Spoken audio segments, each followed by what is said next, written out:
Hi friends, welcome back to the Infinite Library. I'm Kyla and today I'm going to be doing something that I have been watching other booktubers do for some time now, and I'm finally doing it myself and I'm really excited for this.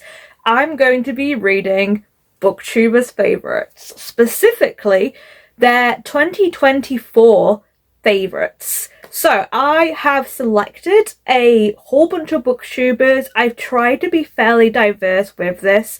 I could definitely have been more diverse, but I did primarily put booktubers that are my favourites specifically. And when I do this again another time, I'm going to be trying to be a little bit more diverse with that. But I have tried to put in some smaller channels, some channels that really made me get into booktube to begin with, and I've definitely got some amount of diversity in that, even though not as much as perhaps I would have liked. But I'm really excited for this. I love seeing all the videos come in at the end of the year and the beginning of the year when people are like going over their best books and their worst books of the year, and other booktubers tend to use these videos to form a kind of a TBR of sorts to see if other people's favourites could also be their favourites, and that's what I'm doing today.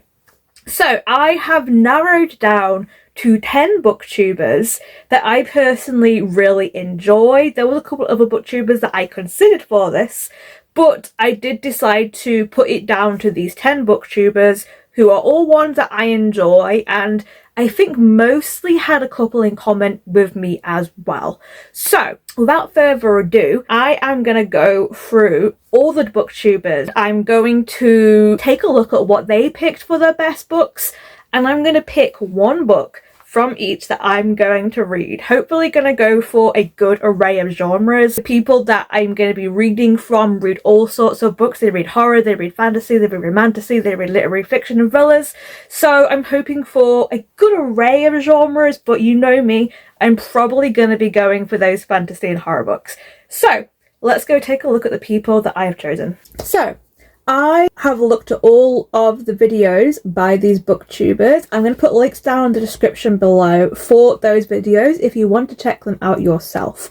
But we're going to go through one by one, and I'm going to tell you which books of theirs kind of match my favourites, and I'm going to pick which one I'm going to read and hopefully will enjoy. So we're going to start off actually with a booktuber that I don't have any matching favourites with. I do, however, have a matching dislike, which is quite funny, and that is BooksAndLala. So Kayla from BooksAndLala, I've been watching her for so long now. I really love her videos. I think she's so easy to listen to. I love all the ideas she comes up with her videos, and I love that she is a weird girl, and I really appreciate a lot of the books that she reads. Definitely a lot of the books that she reads are books I'm super interested into reading as well. I've definitely read books because of her before. I'm going to take a look at her video and I'm going to pick out which ones are the options. So we have one match in a dislike, funnily enough, and that is Assistant to the Villain. We both really didn't like that. I feel like both of us as well have been having this journey this past year where we've been sort of getting into romance and romantasy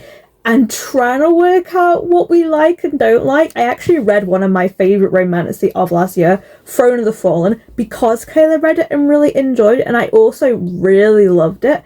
So I kind of trust what she says about romantasy because I think we have similar tastes. I also really disliked Evocation though, which I quite like, so we don't always match up when it comes to fantasy. However, I know Lala mostly for weird fiction and horror. That's what I go to her for. So ideally, I want to be picking a horror from her. Going through the list... Oh, I also forgot to say that she also didn't like The Honey Witch, which I loved, which is unfortunate, but there we go. Going through her list of books, I'm moving over so that I can just put pictures to the side here.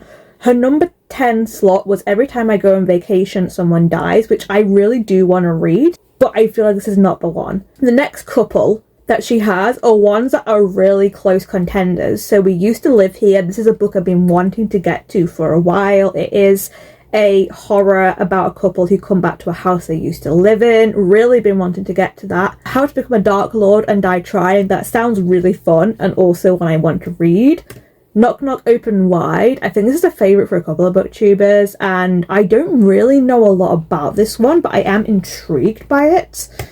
The Husbands is another one that Lala put in her top 10. I really like the sound of this one, but it also feels like the kind of literary fiction that for me will either work or it won't work. Other ones she read that I'm interested in: Haunting of Velkwood, really intrigued by that. That was her number 4. And then number 1, we have the new Stephen Graham Jones book, I Was a Teenage Slasher. Now, this feels like a risky pick because Kayla says herself that this is a book that a lot of people did not like, but she loves Stephen Graham Jones as one of her favourite authors, and she loved this book. This was her number 1 favourite book of 2024, and I've been wanting to try Stephen Graham Jones, so I feel like maybe this is the right choice for me. I could go for one of the others, but I think I want a horror, which would just put it down to Haunting of Velkwood, Knock Knock Open Wide, We Used to Live Here, and I Was a Teenage Slasher. And this is her number 1 spot. And I'm not saying I'm going to go for the number 1 spot for all these people, but I am intrigued enough by this one. It has a lot of 80s slasher movie stuff going on with it, which really interests me. So I think that is going to be my pick for Kayla. Moving on, we have Gavin from GavinReadsItAll. I've been watching him for a while as well. I actually have 3 matching favourites with Gavin. But I say favourites, they're books, they're not necessarily my favourites, but they're books I liked. So in his top 10, he had the Raven Boys cycle, which I read, quite liked it. Didn't love it, unfortunately, but I think it's a decent series. Salem's Lot by Stephen King was a book I also really enjoyed, and his number 1 spot was The Lord of the Rings, which of course I love. At the time of me filming this, I haven't actually read The Will of the Many yet, but I'm literally about to pick it up in a few days' time. That was his number 2 slot, so I won't be picking that, but it could also be a favourite. So that puts him pretty high up with 3 or 4 favourites for me. Now, Gavin reads a lot of different things. He reads a lot of manga, he reads all sorts of genres, he definitely does read a lot of fantasy as well. I don't think he has any middle grade in his top 10, which I'm okay with because I don't really want to be middle grade. I think he reads quite a variety. He also reads a lot of horror. Options for me then. Honestly, I kind of want to read every single book that was in his top 10, not gonna lie. So the options I have to pick them from, I'm just gonna list them all because I want to read them all. They're all in my TBR.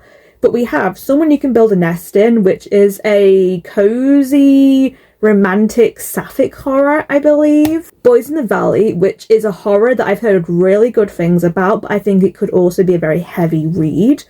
The Reformatory, which is one I almost picked last year when I was picking my Goodreads horror picks, and I kind of wish I had done, so maybe I should pick it here because I had meant to read it. Battle Royale, which I have seen the movie of and love. This is the novel version of it, and the only reason why I don't think I'm going to pick this is it's really long, and I think it could be just a lot to read. Dungeon Crawler Call is another late favourite of his. He read this quite late in the year, I believe, and I've heard really good things about this. And then at the number 3 spot, we have Kindred. And this is a book I actually own. It's a book I've been meaning to get to for a while now. I've heard such good things about this book. It's by Tyree Butler. I've heard it just is a truly beautiful story while also delving into stuff around slavery and racism. Essentially, this is about a woman in modern day who ends up accidentally time traveling back to a time when she would be a slave and trying to do things there, I suppose, and also trying not to get killed. And I've heard really good things about it. That, I think, is probably my top choice for this, but I'm also still really tempted by The Reformatory and Someone You Can Build a Nest In too, but I think I'm gonna go with Kindred because I already have it, which means I should have really read it by now. So that is Gavin. Next, I'm looking at a smaller booktuber. This is Tiff from TiffReadsBooks. We actually have a lot of similar opinions, but she also likes a lot of stuff that I dislike, which is quite funny. So I'm gonna take a look at her dislike video now to see which things she disliked that I unfortunately did really like, but we also have 2 matching favourites in this. Okay, so funnily enough, I'm looking back at her video and I realised I commented on it as well. And I said, you just reminded me I read Persephone Station and it left no impression on me. So I guess she read Persephone Station, which I also read for a book club. Didn't really love it. So she really hated Swordcatcher, which I also really hated.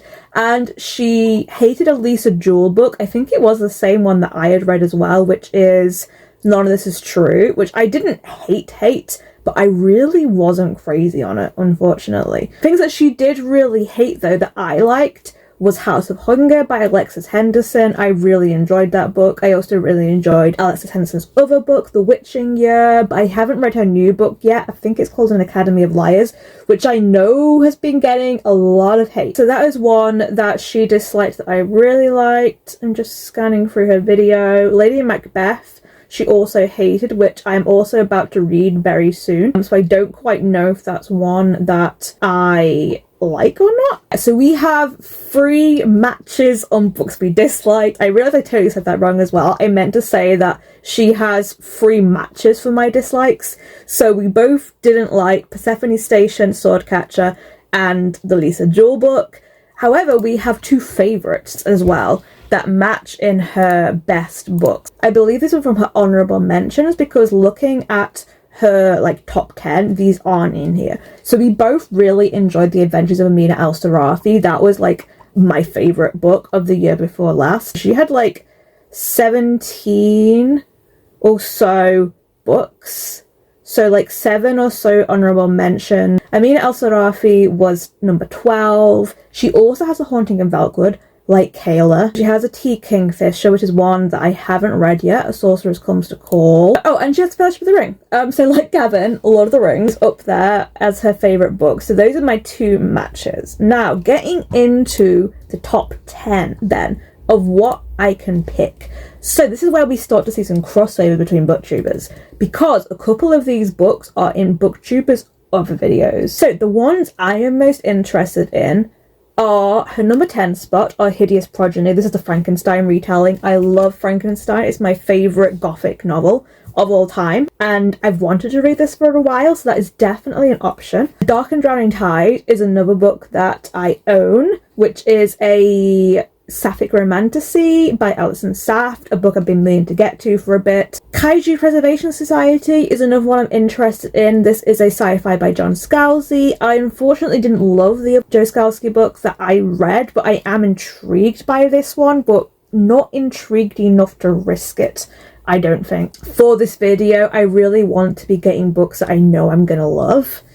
Number 5 and number 4 are matches for other Booktubers. So number 5 is Diavola. This is a book I'm actually picking from another Booktuber, but it is also going to count for Tiff because she also loved this book. Funnily enough, at a number 4 spot is I Was a Teenage Slasher, which is Kayla's number 1. So this is going to count for Tiff as well, I guess. And then the other 2 books I'm interested in, we have Into the Drowning Deep, which I'm just really intrigued by. It's another horror. And at number 1, we have a book that I've been hearing so much about recently, and it's a book that another Booktuber on here has put into her top books. So I think that means I'm gonna pick it. Again, I'm picking a number 1, but that is Blood Over Brighthaven. And I've heard such good things about this book. It is an epic fantasy standalone novel by the same author that wrote The Sword of Kaigen. And I don't really know a lot about it in terms of its plot, but I've heard it really deals with colonialism and inequality within society, and it's just really good, is what I've heard. And I'm just intrigued by this one to see what it's going to be about. So I think that is going to be my pick for Tiff. Or I'm also technically going to be reading 2 others of her favourites in I Was a Teenage Slasher and Diavola, thanks to other Booktubers in this list. My number 4 Booktuber is one that I really got into watching this year, and I find her such an easy watch, and that's RileyMarie. She also reads a lot of sapphic and a lot of horror, and I really enjoy that kind of stuff. So ideally, I want to be reading something along those lines, probably a horror. She also reads a lot of romance, and I'm not crazy on that, so I'm probably not going to pick a straightforward romance by her. So just to mention as well that Riley did not put these books in any order. These are just like her favourite books, and we actually match on 3 favourites for this one as well, so we have quite a high match in taste. So she also read The Honey Witch and loved it. She read Iron Widow and loved it, which I also loved. Oh, okay, yeah, so we also actually matched on the Cassandra's core book, The Salt Grows Heavy, which was a book that I feel like no one else liked, but Riley does. So we are very close in like our weird horror sort of vibe. So the options then for her, again, we have a couple of books that are matched with other booktubers. So we have Mary, which is a weird kind of horror about a woman who is experiencing things and the doctor just tells her it's menopause, essentially. So that is one I'm very interested in. She also has In the Dream House, which I have read from this author before, really loved it. I do also own In the Dream House, so that could be a good option because it's by an author I love and it's a book I already own. Other books of hers I'm interested in. I am kind of intrigued by Bride, I will say, because I read 2 Ali Hazelwood books now and I quite liked them. And then the other 2 books that she talks about, which are also favourites of other booktubers, which means I'm gonna rank them higher because it counts for multiple people.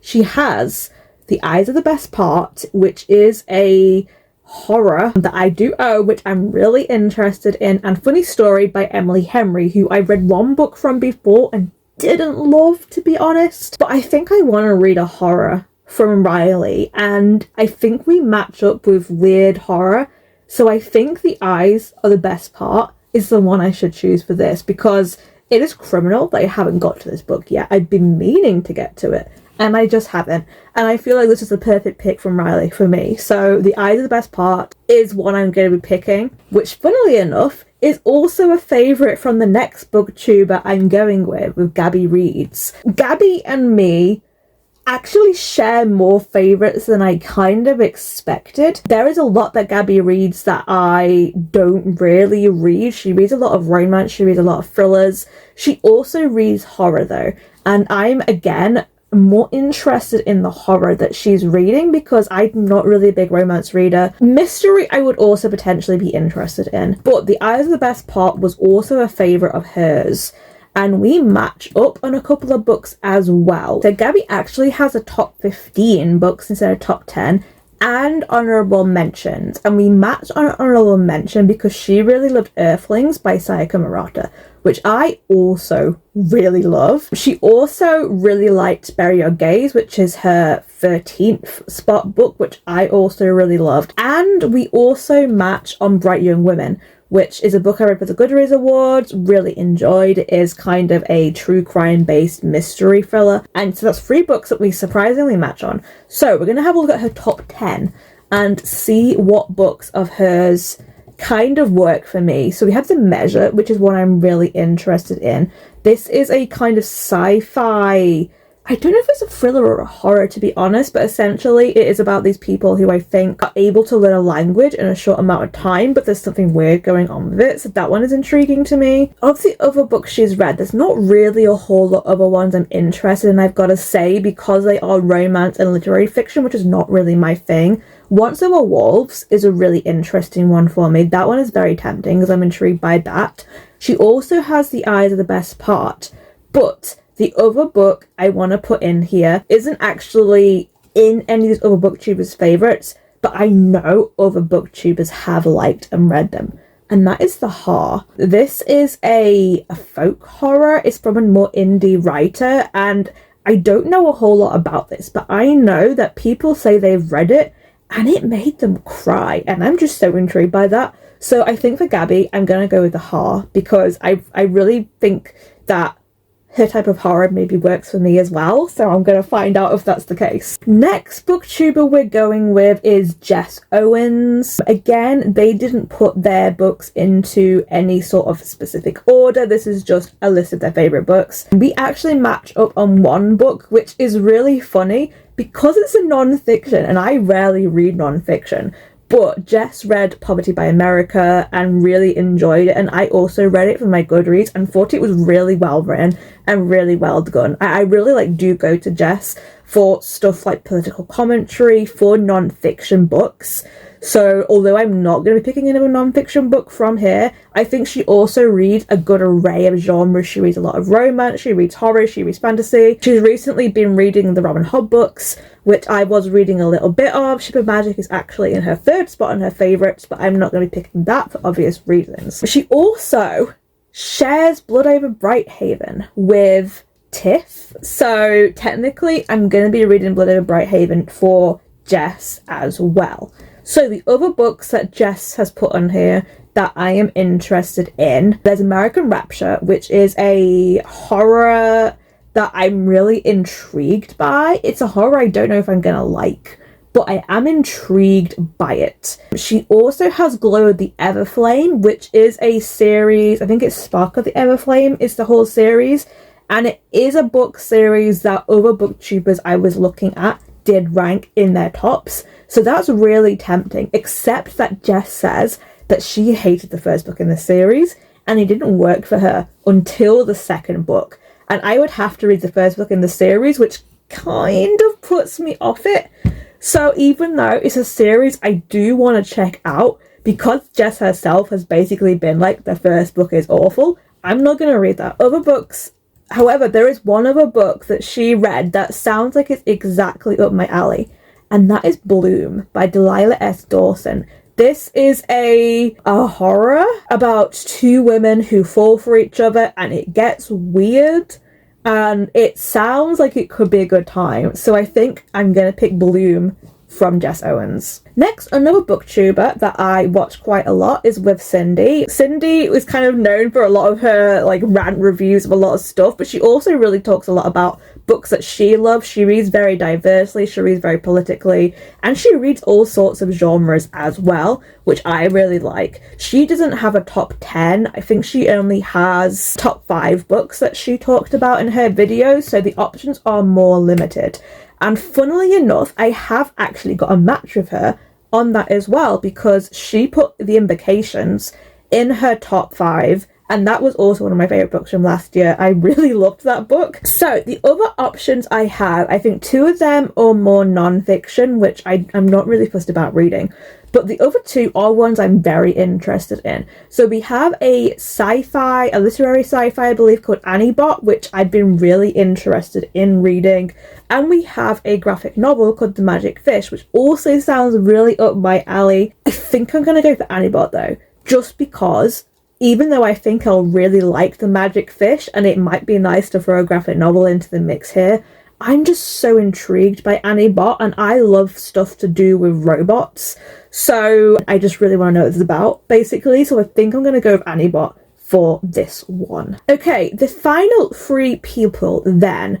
We have Win from Literary Diversions. We actually share a hate and a love, which is quite funny. Once again, The Will of the Many is in her top favourites. So that is another one that could potentially be a favourite of mine when we actually get to it. Oh, we actually share 2 favourites technically, because she also put Bright Young Women as one of her favourites, and the Raven Boys cycle in her favourites. A lot of people were like reading the Raven Boys cycle last year because Kayla from BooksAndLala was doing a readathon, and it was quite funny because I already read it. Win is someone who also reads a lot of things that I think really work for me. They read a lot of non-fiction, which are more interesting non-fictions. I think ones that I would probably give a try as well. I don't think I'm gonna pick a non-fiction from this. They also read a lot of witchy books, they read a lot of fantasy, and they also read a lot of horror as well. So again, very similar tastes to myself. So interestingly, I'm looking through their worst books, and it's quite funny because a lot of books that are in their worst books are actually ones that I'm genuinely really intrigued in reading. So Win didn't like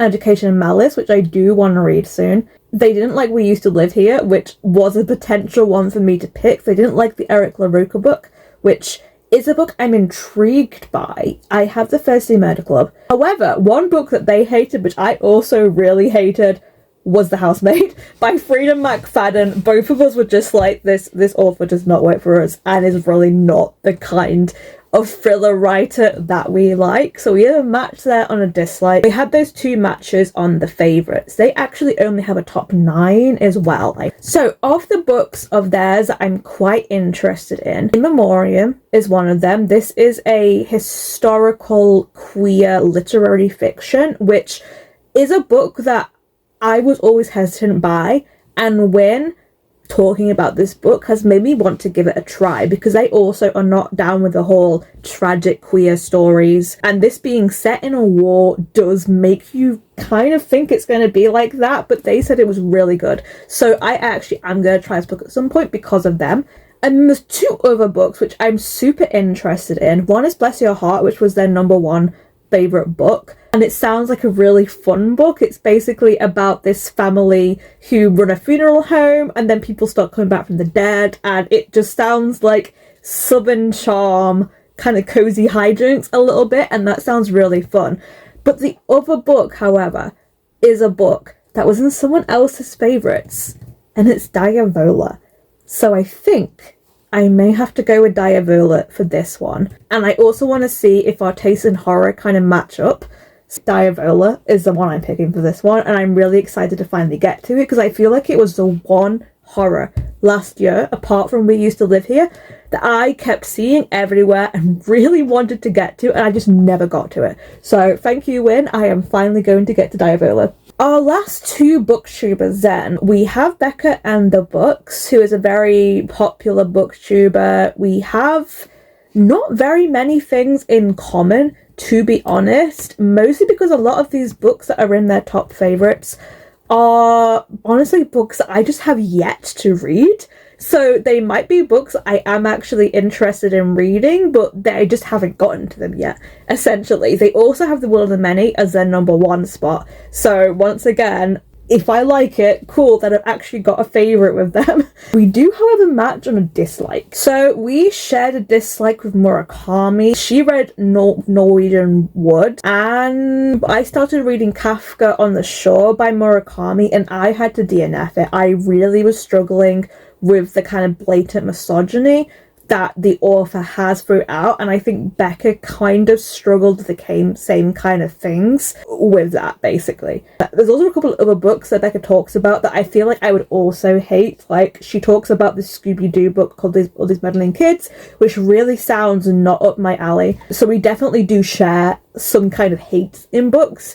So I'm hoping that means we will actually have some matches in terms of books that are her favourites. So she reads a lot of romantasy, and she reads a lot of romance and a lot of fantasy as well. And she also doesn't have 10 favourites either, she has 6. So of the ones that she has read here that I am interested in, Babel is a really high one for me that I've been wanting to get to for a while. She also has The Undertaking of Heart of Mercy, which I've heard really good things about. This is also a favourite for another booktuber I was considering for this. And then the last book that she has, which I honestly feel like is the book I've heard her talk about the most on her channel, and that makes me want to read it the most because of that, is The Crimson Moth. This is a YA romantasy about a girl who is a witch, who kind of like pretends a debutante, who is helping rescue witches whilst pretending to just be a normal like member of the nobility during the day, and she ends up getting into this romance with a general who is out to kill witches. It sounds really good, and I feel like it's one of the romantasy that was really like up there last year, and it makes me want to try it. So I think because I do associate Becca with romantasy, I'm gonna give her favourite romantasy a go, and we're gonna go with The Crimson Moth. So the final booktuber that I'm gonna go with is actually a booktuber who hasn't got a top 10 favourite books at the moment, and this is Kristen from LitCouture. However, she has got a lot of videos where she talks about the books that she loves. So I kind of just took a whole bunch from one of her videos, one of her more recent videos, scoured her 5 stars in Goodreads, and I made a little bit of a list of the books that she has read that she 5-starred and really loved. I didn't look at her dislikes, but for this, we actually ended up having, even before I started looking at like what books she's read that I haven't read, we have 6 favourites. So Kristen is very much a romantasy girl. She loves reading a lot of romantasy, but she also does a lot of fantasy. She'd read some literary fiction, and I think she has some really good taste, to be honest, in terms of books, and I would trust her with like picking a TBR for me, to be honest. So some of the books that she read and 5-starred that I also really loved: A Dowry of Blood, second Emily Wilde book, Heartstopper Volume 5, Mistborn, A Marvelous Light, and The Book of Doors are ones. So I also have plenty of options though to pick, and a lot of her ones are ones that are on my TBR, to be honest. The Crimson Moth was also one of hers. Funny Story was also one of hers, which matches with Gabby. And then we have a bunch of other books I'm just really interested in. So, of these other books, we have The Spell Shop, which is a romantasy that I wanted to check out last year and didn't. Feybound, another romantasy that I wanted to check out last year and didn't. We're seeing a pattern here. How to Solve Your Own Murder, which I'm just really interested in. The God of the Woods is another, which I'm surprised wasn't in Kayla's favourites, actually. The Tatum Cup is another one that was really popular. But the one I'm going to pick is one that we had a good discussion about, and I feel like, to me, that was kind of her recommending it to me, so I'm gonna stick with that, and I'm gonna actually go with Lady Macbeth by Ava Reid. Again, this is a book I already own, and I've read Ava Reid before and really loved her stuff. I've read 2 books by her now, and yeah, really loved it. And she really sold this to me in a way that I feel like this book is gonna work for me. So yeah, I'm gonna pick Lady Macbeth for Kristen's pick. So those are all 10 of the books. I'm just gonna briefly go over a couple of other booktubers that I did consider that some of us had some favourites on. But I did consider Jan Agaton, who I really like a lot of their stuff. They read a lot of horror as well, but I just haven't been watching them very long, so I wasn't going to pick them because of that. But there were some books that she reads that I was super interested in. She had We Hunt the Flame, The Poppy War. She did, however, really love The Familiar, which I hated. Covers with Cassidy is another one who I considered. She reads a lot of romantasy, and I would have picked a romantasy from her, but she had so many that I was honestly just a little unsure what to go with. We also had The Crimson Moth and Spark of the Everflame, which match up with other booktubers. She had Quicksilver as well as her number 2, which I wasn't crazy on, like the 2 chapters I read of Quicksilver, and it's not one I want to read. But I was intrigued by a couple of her books. So Bonded by Thorns was one I was quite interested in. Slay in the Shadow Prince and House of Bane and Blood were all like potentials I was considering for her. We also had a match on dislikes, which is quite funny. Cassidy also hated When the Moon Hatched, which, if you know, was my least favourite book of last year, so that is quite funny that was like one of her least favourites. She also didn't like The Foxglove King, which is funny because I read that and I wasn't really crazy on it either. However, she also hated Divine Rivals, which is one of my favourites.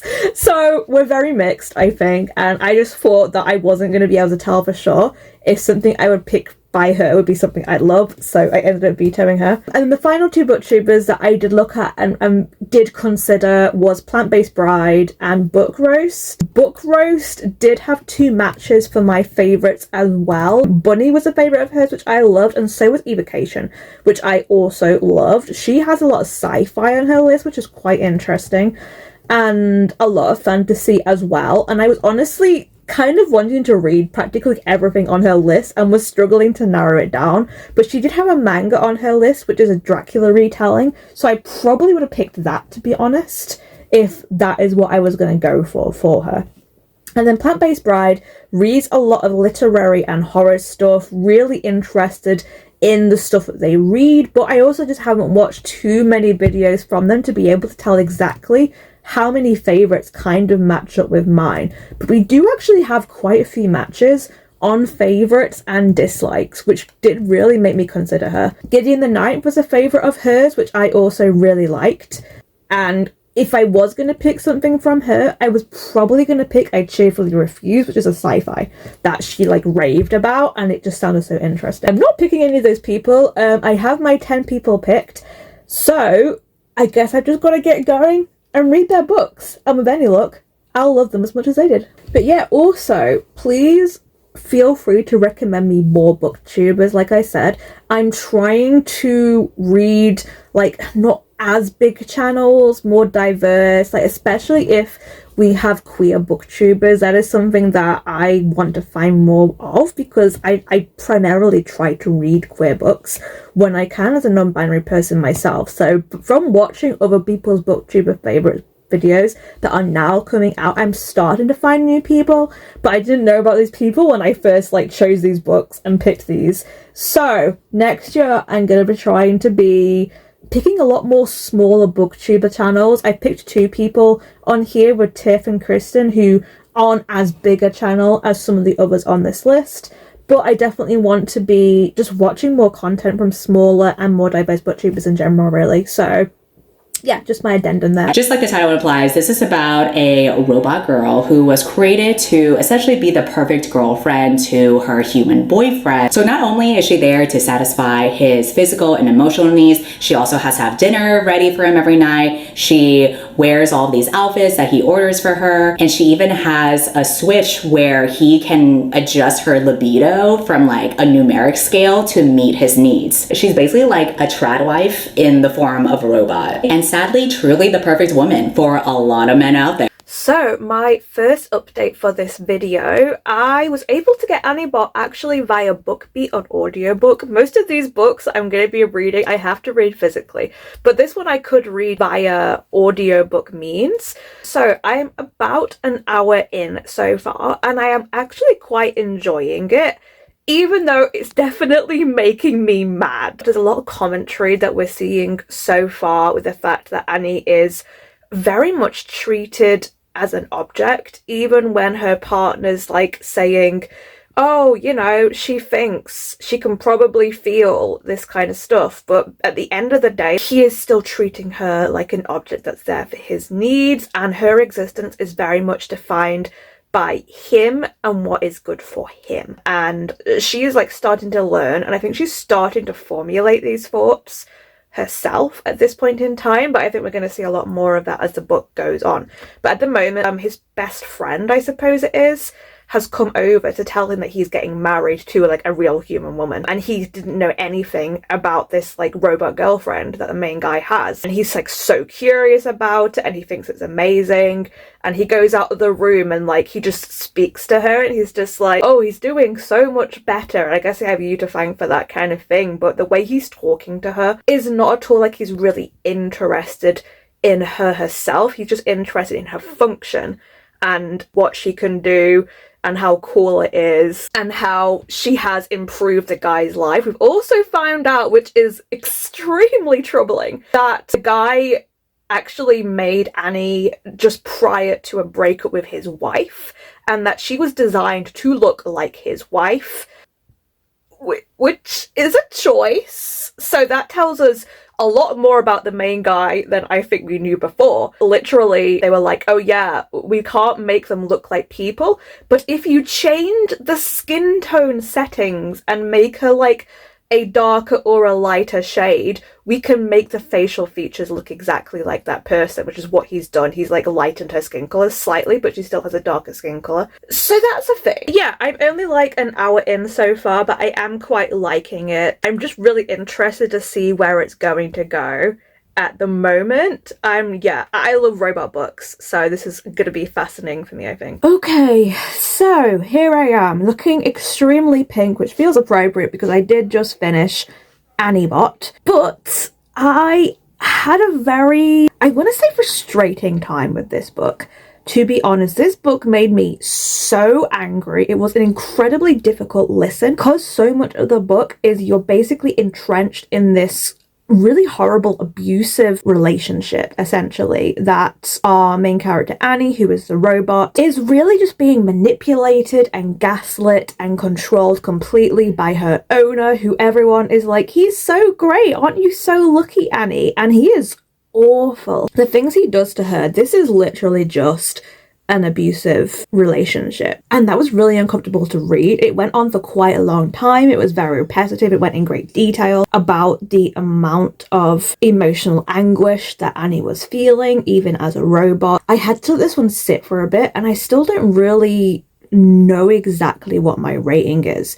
This was a book that I listened to it via audio, and I really did have to listen to this in parts because it was such a difficult an uncomfortable listen. I expected there to be more plot. There wasn't really a whole lot of plot, to be honest, in this. And I've heard people being quite mixed about the ending. I personally really like the ending. And I think I have to go into spoilers to explain a little bit why. So we're going to have to put a spoilers thing here, and it'll be gone once I'm no longer talking about it. But essentially, she's obviously having these thoughts and starting to come to terms with things herself, that this is not a healthy relationship that she's in, that maybe she doesn't want to be with Doug anymore, that she is scared of him. Like, there's a whole thing where she runs away, and then they kind of have like couples counseling, and he is trying to basically return the relationship to once it once was, and he personally thinks it's there. And at the end of the book, he's basically like, Annie, I actually want to like marry you and have kids with you, and I've told my parents about you, not that you're a robot, we're gonna pretend you're human still. But he's like, yeah, I've arranged it because I love you so much, and we're going to be together forever, essentially. And all the time that the relationship is apparently improving after the abuse that he did to her, you can just tell that she's like, something's not right, something's twisting in my gut, and she still can't trust him. And the thing is that because she's obviously programmed to belong to Doug, she can't break herself out of that programming. And I know some people were like, I wish she had been able to do it on her own, but the thing is that she was made that way, and she has these controls on her that unless she was able to reprogram herself, I don't think she could have broken away. But the thing is that what happens is that basically when Doug is like, I'm going to marry you and have kids with you and spend the rest of my life with you because I love you, he takes off all of the controls he had on her. But even when they were like improving their relationship, he was still tracking her, he was still keeping an eye on her. So even though it felt like the restraints were loosening on her, she never really felt like it was, and that's because they weren't. They were still there. He was still checking up on her. He was still following her, all that kind of thing. He didn't really trust her. He was just like, I'm going, if this helps our relationship, I'll let her wander for a bit, but she'll come back. And his assumption is that if he frees her from essentially all the controls he has to her, he no longer owns her. He's like, oh, but she loves me, so she'll stay with me. No. So I actually quite liked basically that as soon as he says this, she finally is able to think properly. She no longer is being controlled by her body into reacting in a certain way, and she can think clearly. And straight away, she's looking at Doug and she's just like, this is just a human man. She no longer thinks of him with any sort of warmth or anything. He's just a complete stranger to her. And I really liked that as soon as that was like, that directive was taken away from her, she basically diminished into nothing, which I really liked. So essentially what happens, he takes away the controls and he's like, Annie-bot, you no longer have to be beholden to me, assuming she's going to stay with him because he's like, you love me now, we're getting on so well, look how good a job I'm doing. And she leaves. She leaves, she gets up, she goes, and she never looks back. And I really liked that. I agree that perhaps there could have been more pushed forward with it, like maybe she could have like enacted some vengeance on him for the sheer hell he put her through. And yes, I would have quite liked to have seen that, but also I felt it was almost more powerful that she just turned away from him completely and he just didn't exist to her anymore. He didn't even deserve her emotional capacity anymore because he'd just been consuming it completely for her whole life. So I did quite like that ending. For me, it felt quite satisfying that as soon as she was able to no longer be beholden by these commands, she was able to finally think clearly. And that was it. She didn't even need to do anything to Doug. But yeah, spoilers end here, I guess. Overall, it was just such a difficult read. Like literally throughout the whole time, I hated every single man in this book, and every time someone would do something, I would just be like swearing at them. And yeah, it was a really difficult emotional read. For me personally, I don't think I can give this a high rating because It was such an uncomfortable book. It made me feel awful when I was reading it. And although I appreciate that, I think the author did a very good job of portraying an accurate abusive relationship. I really think she did. I don't know if I like a whole lot else about the book. Like, I was rooting for Annie the whole time, and then a little bit for Delta as well, but I didn't like any of the character in this book. It just felt like everybody was just there to prove the point, I think, that the author was making, that they didn't believe that Annie was real. Every time she thought someone was going to help her, they betrayed her instead, and they all still kind of treated her as being just a bot who is there to be used, to be controlled, to be owned, and never really emotionally herself. I think the only person that managed to get somewhat towards that was the therapist, and I feel like even she still didn't understand, and there was never enough sessions with the therapist, I think, for Annie to truly be able to start coming out of it herself and being able to have those thoughts. She was never truly questioned, and even in the therapy sessions, it was like she had to have permission to speak. Doug was the one who was just like, oh, look how dreadful she is, woe is me. And I don't think ever once he ever really asked Annie her feelings on the matter. I just felt like it was just an enraging book, to be honest. I don't even know it was well written, to be honest. It's hard to tell. Like, I very much felt for Annie. I was rooting for her the whole time, but I was also just very angry whilst I was reading it, and quite upset, to be honest. I feel like it's going to be a mid-3. It's definitely not a 2-star, but I think because of how negative an experience it was reading it, and I know that's kind of the point, but it was not a book I enjoyed reading, and the only thing I can say I really liked about it was the ending and Annie herself. It's a difficult one. I just don't think, if I was to compare it with anything else, it's like a 4-star that I read. Like, obviously, even if a book absolutely wrecks me emotionally, I still think I have to find a level of enjoyment out of reading it, and I didn't with this. I really wanted to love this book. I did like the idea, but I definitely didn't expect it was going to get as intense and realistic about the autonomy and the abusive parts of the relationship, and also for how much of the book it was going to take up. Every time we kind of hit like a different like twist or something, and I really thought, I was like, right, this is where things are going to change up for the better. And really it was just a case of we had like little bits of hope, and then it was just snatched away and things just got worse.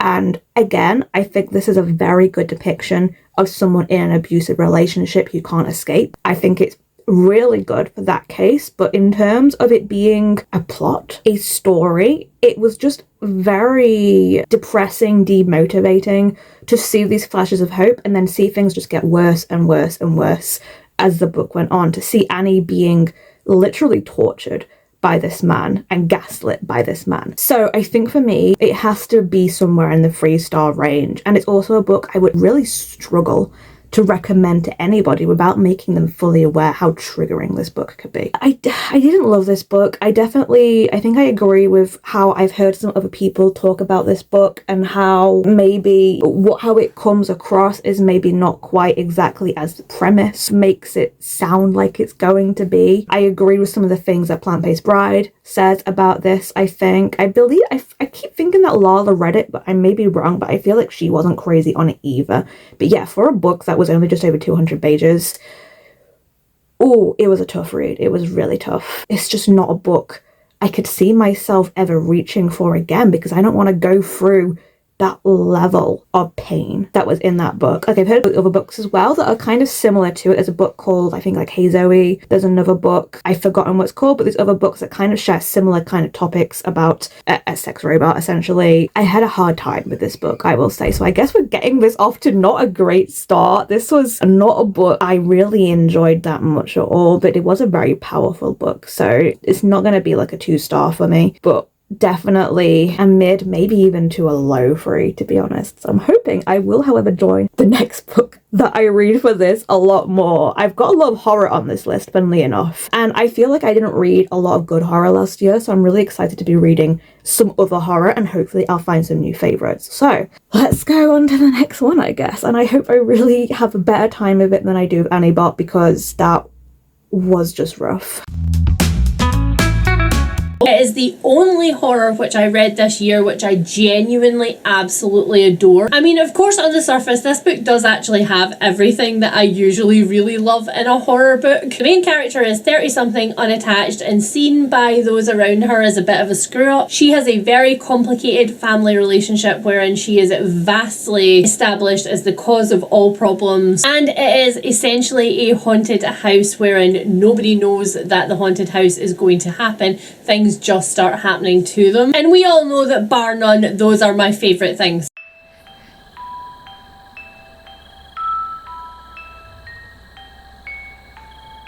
Hello, so I thought I'd give you a bit of an update because I started reading my second book, Diavola, by Jennifer Thorne, just the other day. This one is for Ren LiteraryDiversions favourite books, and I pretty much read like the first 25% all in one sitting. This book is so easy to read, it's so easy to relate to, and it weirdly feels cozy to me so far, which I wasn't expecting. Like, we're definitely getting creepy vibes, haunting vibes, but so far we're mostly just seeing character interactions between the family and how our main character Anna feels very much on the outside of it all, even like with her twin.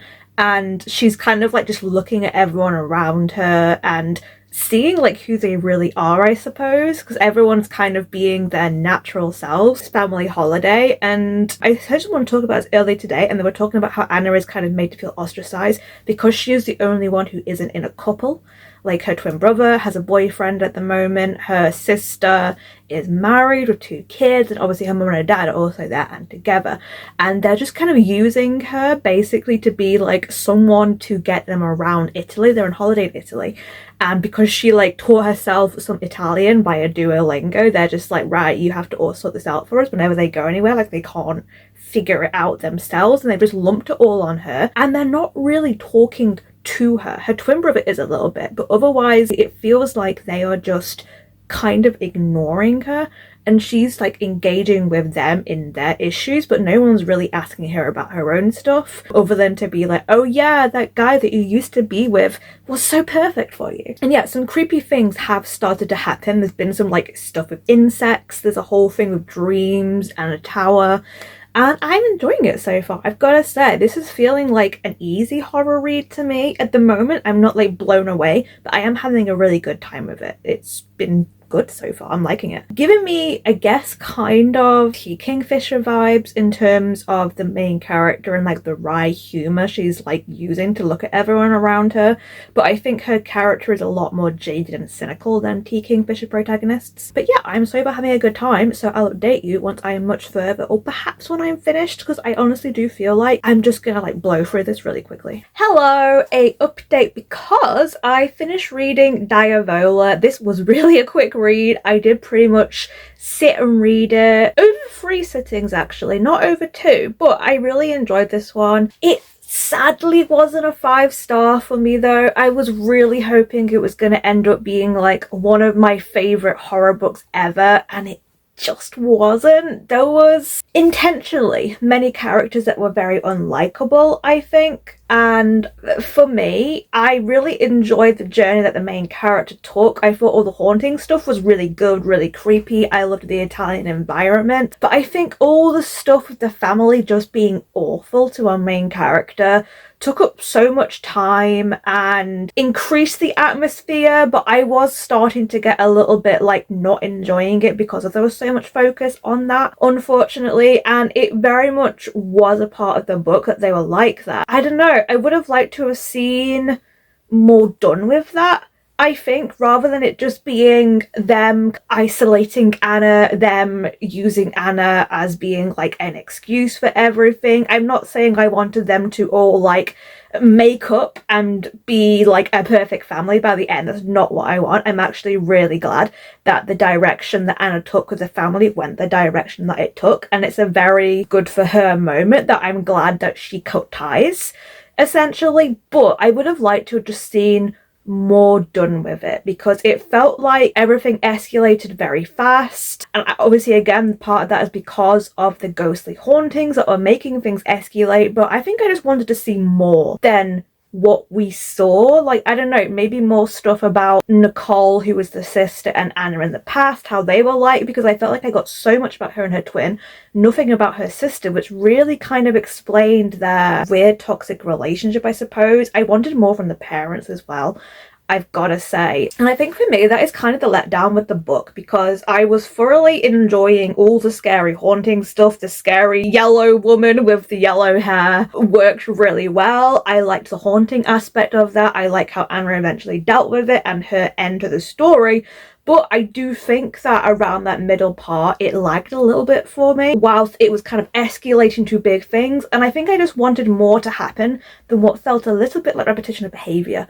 But overall, I really liked it. I think it probably is one that I would reread again. So at least thankfully, the second book in this video was bigger success than the first book with Annibot. So I'm not sure which one I'm going to go on to next, to be honest. I'm thinking I might have a break from horror and switch to a different genre that I have, purely because I read Diary of Ola just now, and right before that I read Grady Hendrix's new book, Witchcraft of Wayward Wells, which I also really enjoyed actually. I could go with Blood Over Bright Haven, which I feel like the more I hear about this, also how well does this match my shirt today, really. I wanted to try and find something yellow to wear to be in line with me reading Diary of Ola, but I have literally nothing yellow in my wardrobe apart from some dinosaur dungarees.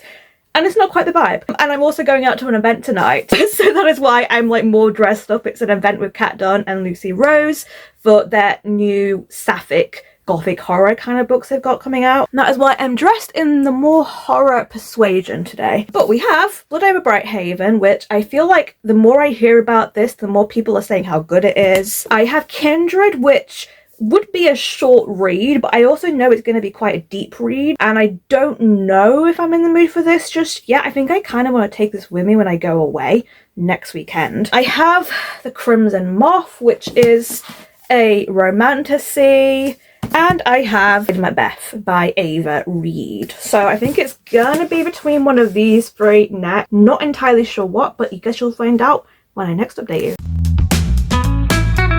And then another one I read earlier was Bloom by Delilah S. Dawson. And if you've been on any sprint, mostly Patreon sprint with me and Robin, then you heard about Bloom. What can I say about Bloom?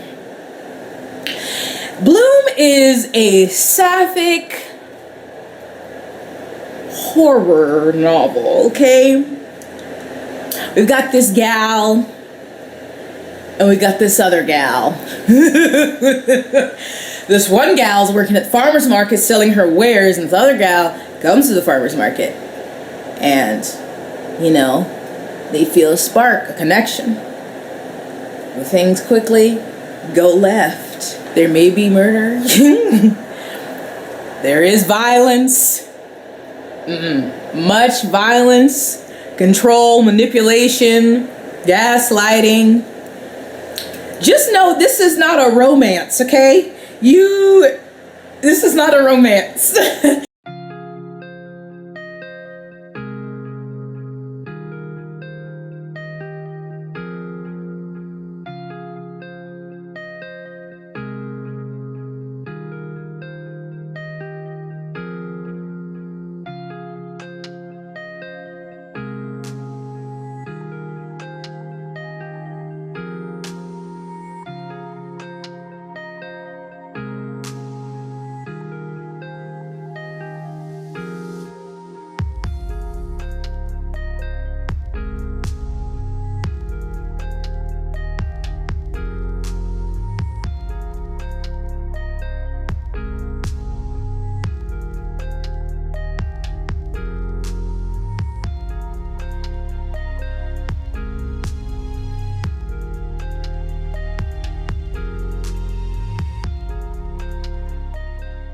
Hello, you're going to put up with a very bad lighting because it is late at night, but I am away on a little trip with a friend, kind of a reading retreat I suppose, and I've taken a whole bunch of the Booktuber favourite books with me, and I thought I would start with a nice short one. So I'm reading Bloom by Delilah S. Dawson, and I am loving this, I've got to say. Like, it's one of those books that within like the first 10 pages, I was just like, oh, this is for me. The writing was just working for me. And I'm loving the whole college cool kind of romance we've got going on that's just kind of getting darker and twisted as we're going further in. Like, I can see, like, I've only have like that much left. I am probably gonna finish this tonight. I'm at like 150 pages of 200, and I'm so glad that this is a win for me because I really hoped it was going to be. And the last two books, although I liked them, I was like, they just weren't quite hitting. But this is hitting, and I'm so happy about it. And like, this is the only one I've got out of a library, funnily enough, and I need my own copy of this book. I'm loving this so much. So what can I say about it? The main character is definitely actually kind of giving me vibes of the main character, funnily enough, in T. Kingfisher's House of Good Bones. That's kind of how I'm picturing her, funnily enough. And I'm just really loving the imagery, the discussions that are being had, how she is starting to kind of notice those red flags that's going on with this girl that she's interested in, but she's so like caught up in this like romance and in her feeling good about it that she's just kind of ignoring it at this point. And as a reader, you're like, girl, you should be worried. Yeah, I'm having such a good time with this, and I definitely want to read more for this author because this author's writing is very much my vibe. I think I was honestly really enjoying the sweet cottagecore romance, but I'm enjoying it even more now we are starting to veer down into horror. And yeah, I'm having such a good time. I think it's going to be a 5-star. Quite honestly, next time I update you, I will have finished this because I'm probably gonna finish this tonight as well. This is very much a read in one sitting kind of book, but yeah, I'm just having such a good time. I'm sorry, but this deer giving me the side eye the whole time. Suspicious.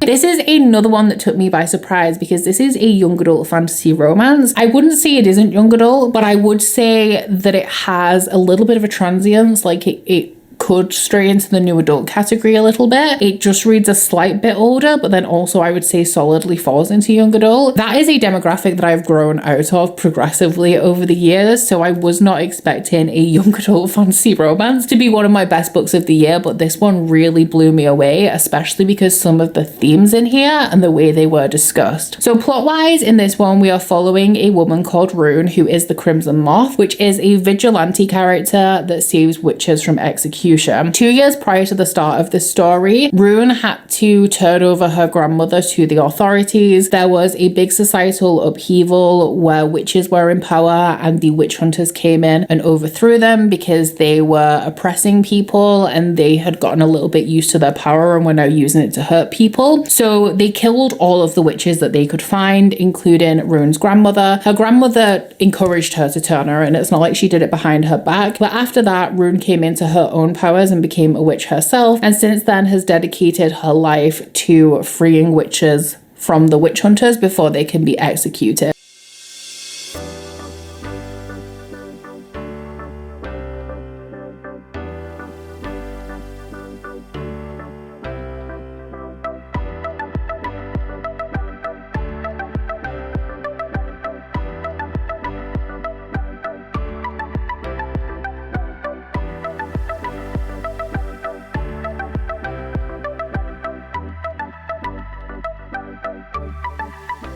Hello, so it is my first full day here in the Airbnb. I slept alright last night, so I'm feeling better than I was yesterday because I was trying to fight off a cold that was trying to get me. But I finished Bloom last night, so I'm picking up a chunkier book now for the next day, and it's probably one of the most anticipated books of this video. Crimson Moth by Kristen Ciccarelli. So I didn't realise this is actually a duology, and the second book for this, I think it's called The Rebel Witch, has just come out the other day, so I'm kind of reading this at the perfect time as it happens. Yet again, it was a book that I meant to get to last year, didn't get around to it, but now, thanks to Booktuber favourites, I am finally reading it. I did technically start it last night. I'm only 2 chapters in. I like the writing style so far, and I don't really have much in the way of complaints. I like our main girl, Rune. I'm intrigued for what's going to happen. I know there's going to be some shenanigans, particularly because she's a debutante and she has multiple suitors that she's trying to juggle, and I know where it's going because I know the premise. So I'm just intrigued to see where it's going and how her loyalty with the witches is going to kind of pan out. I'm enjoying the other characters as well that we've met so far. And yeah, I'm liking it so far. I have nothing else really to report, but I shall update during the day. This is about a 400-page booker, and I have nothing really going on today except just chilling and reading. So I may even finish this today. We'll see. I'm not going to like rush to finish it or anything like that, but I am in the mood just to chill and read. It's not like the best weather out today. I don't know if I can take you to the window to see. It's just very grey out and not the warmest, so I don't think we're really going to plan to go out anywhere. We are going out tomorrow to Barter Books, which I'm very excited for. I think today is just going to be a chill day because we spent most of yesterday travelling, so yeah, I am aiming to get a lot of progress in Crimson Moth. Yeah, I will see you again soon, I guess. Hello, time for a mid-book update. It is a couple of hours later and I've just about hit the halfway point. I'm absolutely flying through this. The chapters were really short and honestly the pacing is very snappy and quick. There is no wasted time in this book, which I'm really enjoying. That is something I find sometimes in fantasies, that the pacing gets a little bit slow, particularly in these big epic fantasies, which isn't really a big book to be honest. But it could still definitely be like wasting time, but it really isn't, and I'm enjoying this so much. Like I said, really good pacing, really enjoying the characters. I really like both of the main characters. It's nice that both main girl Rune and the main guy Gideon are both really smart, and it's funny to see that. It's just fun to see them like kind of like trying to outwit each other and playing this game with one another. So I'm just having a good time with this, basically. Already can tell I'm probably going to pick up the next book in this series. I think the only complaints I've got so far is that I feel like Rune is almost a little too obvious at times that she is the Crimson Moth. Gideon is baiting her into revealing herself, but I feel like she's done stuff already that kind of could have easily revealed herself. She uses her horse whenever she is the Crimson Moth, and the horse is like this big one, and I feel like it could so easily have been recognised given she is someone who is known in society, and there's all these like literally so many people now have joked about her being the Crimson Moth, and it's almost funny at this point how often it's happened, and it feels like her excuses are getting more ridiculous every time. But otherwise, I am really enjoying this battle game that's happening between the two of them. We're definitely getting a bit of a love triangle, I think, coming in now, which I can already tell how that's gonna go, but it's creating some conflict, which I'm not entirely mad about. But yeah, I'm having a good time. We're learning stuff about witch lore and stuff. I really enjoy Rune as a character, and even though she's not as smart as she thinks she is, even though she is plenty smart, I am fully down for like her motivations of why she's doing what she's doing and the guilt that she feels for the person that she wasn't able to save, and everything to do with that really I think is really interesting. I like that she is not totally alone either, and she is working with some people to do this, which is nice. I really thought it was just going to be her on her own. I like getting to see her talking about it to other people. So yeah, I'm having a really good time. I'm halfway through and it's like lunchtime, so probably gonna finish this today, I think.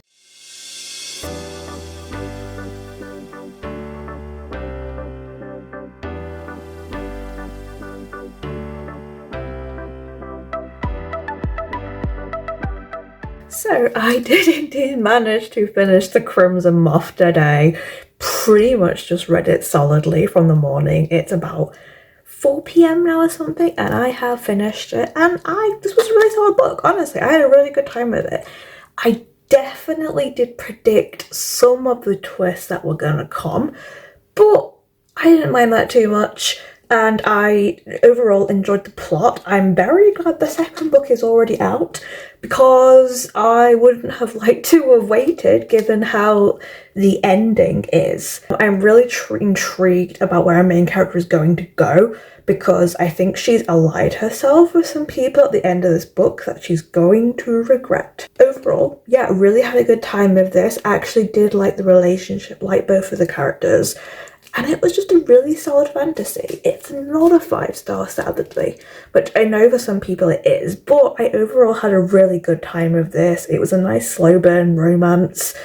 The plot was interesting. I feel like some of the world building probably could have been developed a little bit more. I was definitely a little bit confused about whether the world we were in, because there's no map or anything, whether it was set in like our world in a particular time setting, alternate reality kind of thing. Definitely historical is the vibes I get, but then there were certain things like she was wearing a sundress, and I was just a little unsure of exactly how far back historically we were talking. So it was a little bit hard to figure out some of the world stuff, and I think some of the lore around the witches could use some more explaining. But overall, I thought this was pretty good. It was definitely emotional, and I had a good time with it. So yeah, definitely a success for this video, and I'm definitely picking up The Rebel Witch whenever I next see it.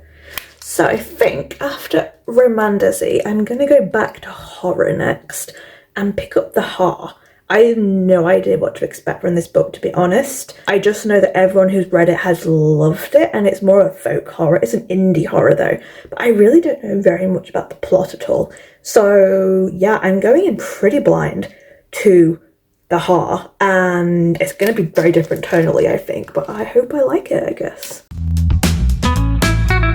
Number 4 on my list is my favorite horror book I think that I've read this year, and that is The Haar by David Sodergren. Oh my god, I just love this. I read this book twice this year. There's something about this book in particular that just really, really works for me, and I think it's that it's a horror book that has like this emotional kind of tie to the story. Like, I feel emotionally invested in this. And in this story, we're following this 80-year-old protagonist, and her name is Muriel, and she's living in this little Scottish fishing village. And right at the start of this book, we find out that these men who are like, you know, billionaires, they come in and they're like, hey, we're gonna need you to move because we're gonna use this land to build a golf course. And so like she's gonna be evacuated. She has to leave her home. And so she's very stubborn and she's like, absolutely not. Like, I am not leaving my home. And so she's very stubborn and she's not gonna leave. And so it starts to create some problems for her with these men. And then one night, the fog rolls in, the Haar as they call it, and it brings with it something that is truly horrifying. You can imagine. Hello, so I have just freshly come out of the shower, as you can see, before we are about to head out to Barter Books, which I'm very excited about. I will definitely include some footage of that after this update, but first I have an update to give you, because I didn't update whilst I was reading it, but I did read fully last night The Haar, and I'm really sad about this one because I really wanted to love this one and it just didn't really work for me, unfortunately. I don't think this was a bad book. I just it came out like a 3-star book for me in the end, which I'm really sad about, because I feel like everyone I know who has read this book has absolutely adored it, and it just didn't really work for me, unfortunately. There were things I liked about this. I thought the writing was fine, and I did really like our main character Muriel. Essentially what this is about is that there is an elderly lady called Muriel. She is living in this little, not even really a village to be honest, more of a hamlet in Scotland, and it's just her and a couple of other old people that are still living in this town because it is being bought up by this American billionaire who wants to turn it all into a golf course. It's like a really scenic location. She's lived there all her life pretty much. Her husband, who unfortunately passed away about 6 years previously, was a fisherman there. They lived there most of their lives together. He built the house and she is determined that she is going to die in this house. And a lot of it is about loneliness, it's about grief. She is just determined that she is going to end her life here, essentially. She's all on her own and she spends her days really just thinking about the past and about her husband who passed away. And whilst all this stuff is happening. She ends up finding this creature from the ocean that saves it, takes it back to her house, and it turns out that this is a creature who could potentially help her get some comeuppance on the people who are trying to oust her from her home. So it is an interesting premise, I'll give it that. I really did enjoy our main character Muriel. I liked seeing this from the perspective of an older person. I liked her story. I also found her relationship with the creature kind of charming, and I thought that was a very sweet story that again is about her loneliness and her grief, and I liked that part of it, I will say. However, the part I didn't like about it is kind of everything else. Basically every other single character in this book is a horrible, horrible person. They're all just kind of caricatures as well of stereotypes, is kind of how it feels like. There is a lot of social commentary in this book, which is basically about how people mistreat older people, about how they're seen as nothing. There's a whole monologue that this like villain does towards the end of the book, and he's basically just saying you're not even a footnote, people are just going to forget about you, this kind of thing.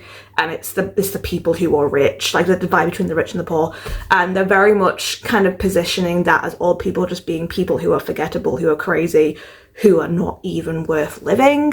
And that is a social commentary that was sad to see, obviously, and it is unfortunately also very true as well for what you see a lot. Like, definitely I liked what the author was trying to do with a social commentary. However, I think it was just very ham-fisted, because yes, it made you really sad, yes, it made you really angry and root for Muriel, but the thing is that every single other character in this book was kind of just a stereotype who was very two-dimensional and was just there to kind of beat down on the old people quite literally in some cases, which was incredibly shocking. The mistreatment constantly throughout this book, very violently, very aggressively, of the older people in this village, including Muriel, is horrible to watch. And obviously it gives you like that comeuppance feeling when the monster and Muriel does kind of get back at them, but I just didn't like the way that all the other people were portrayed, because it just felt like everyone was like a really horrific stereotype. So we had teenagers who were just thoughtless and mindlessly cruel and would go from, yeah, we're being paid to set fire to a building, to we're just going to kill the person inside, and that felt like such a leap. Every single person in this book is just horrendous. And as I say, they treat Muriel so thoughtlessly. And I just didn't like seeing that over and over again, in a similar way with the issue that I had with Stephen King's Holly, in that I didn't like seeing the minority group being repeatedly stigmatized and violence done against them over and over. Yes, I get what it was trying to do, and that it kind of justified the comeuppance that happened for Muriel, and yes, you did root for Muriel, but I personally just didn't like to see them being treated this way over and over, and it just made for kind of a depressing reading experience for me. I wasn't even enjoying the gore, violence, comeuppance element of it, because I was just still so angry about having to see this happen over and over again.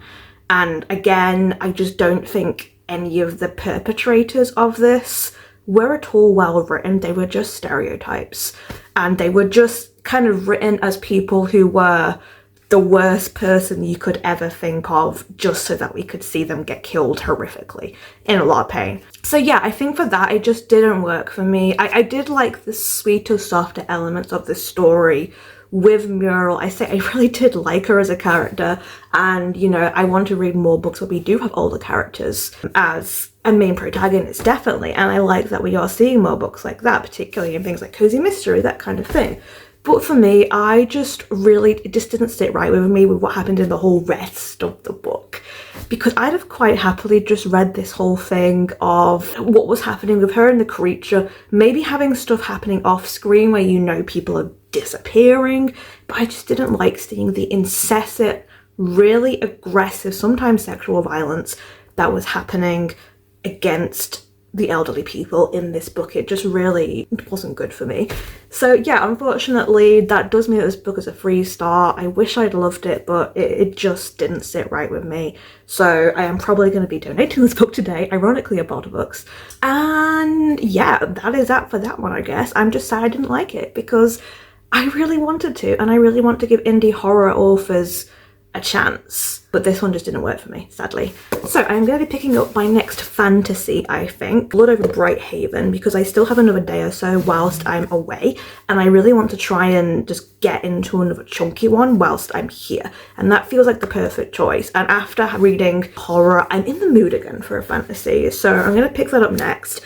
And I'm hoping I enjoy it more. Again, this is a book that I feel has had really rave reviews, and I'm really hoping I like it because I feel like I've had a couple of books in this video that have been books that I expected to love. So obviously we have this.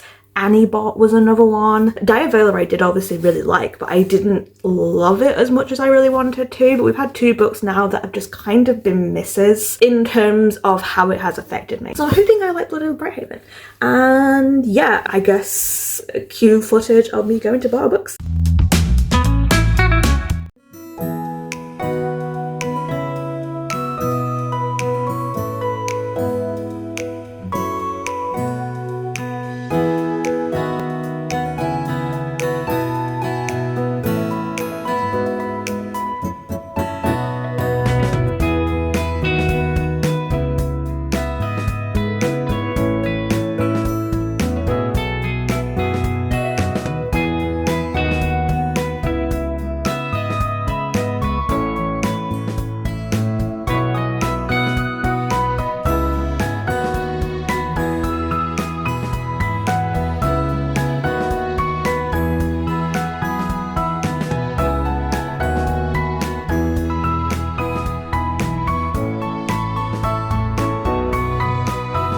Hello. So a very quick update. I just got back from Barter Books and I have kind of a haul of books that I picked up. I traded in a bunch of books, which gave me a decent amount of credit. So I bought some books and then I had another perusal after the cafe and picked up a few more. So I'll very quickly just go over them all with you. Some of them are ones that are just finishing off some series, and then there's others that I just picked up because I've been looking for them for a while. So I picked up Blameless by Gail Carriger. This is a Victorian romantic fantasy that I really love. It's really funny. This is the third book, I believe. I have 1, 2, and 5. I have read them all, but have been meaning to collect them, so definitely picked this up once I saw it. Similarly, I am collecting the Edge Chronicles, and I found The Curse of the Glow and Glozer in the kids section. I can't remember which this one is, to be honest. I think it's one of the Quint books. Yes, it is. I can't remember which one in the series this is, but I've got 2 of them at the moment, and I just look out for them when I'm around, so I was glad to pick this one up. Also picked up a book by Isabel Sterling. I read 2 of her books before, which is These Witches Don't Burn duology, and this other book, The Coldest Touch, which I believe is about a vampire, and possibly a medium. I can't quite remember, but it's a paranormal sapphic romance. So very down to read this because I really enjoyed that duology. I found the first 2 books in the Bridge Kingdom by Danielle L. Jensen, which is a series I've been wanting to check out for a while now. And I know these are on KU, I think, but I prefer to read physically. So when I found these for a good price, I just picked them up so I can actually try them out properly. I picked up Nevernight by J. Kristoff. Not sure if this is a series I'll like, but I've liked what little I've read so far of Empire of the Vampire, and I'm intrigued to try this one, and it was cheap, so picked that up. In the YA section, I found these 2 books, which I read a YA book in my teens called A Great and Terrible Beauty, which is a historical book. I think there's a little bit of fantasy. I want to say it's almost got horror in it. I don't really remember too much, but I've been wanting to go back to this series, and I didn't even know there were 3 books in this series. I thought there were just 2. So yeah, I managed to find A Sweet Far Thing, which I think is the sequel. Oh no, this is the sequel, I think. Rebel Angels. And The Sweet Far Thing is the 3rd book, which is very chunky, I've got to say, for a YA. So yeah, I'm looking forward to picking up the series again and seeing if I still like it, I guess. Then I found Bluebird, which is a sapphic sci-fi that I've been very interested in for my book club at some point, and I've almost put it on so many times. I've almost bought it so many times, but I managed to find it at a good price, so I thought I would pick it up now. And then literally just as I was leaving, actually, I found Red Glove by Holly Black, which is the second book in her Curse Workers book.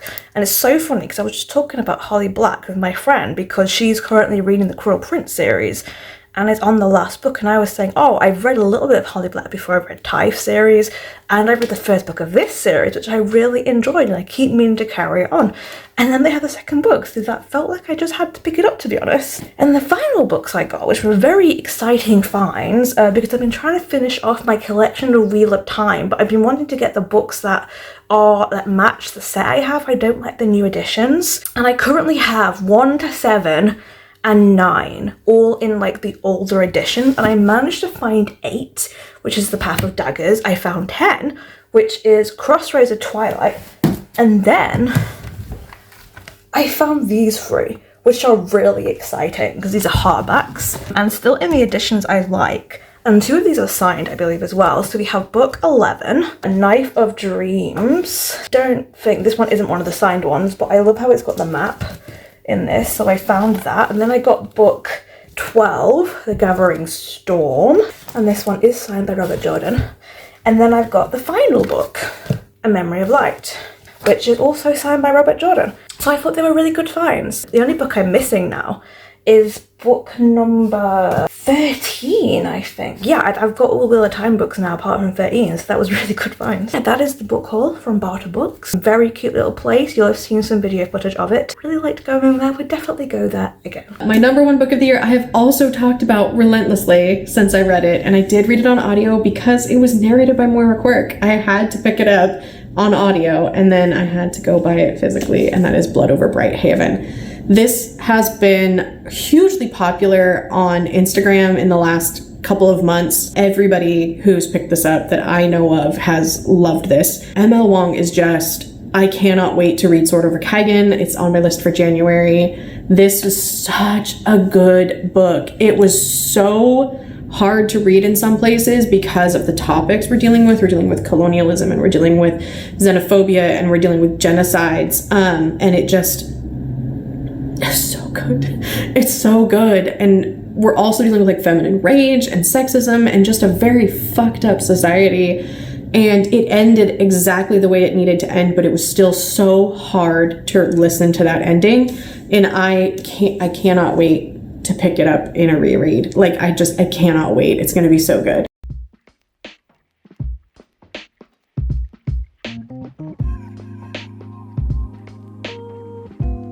Hello, an update because I figured I should give you some kind of update because I'm 100 pages into Blood Over Brighthaven right now.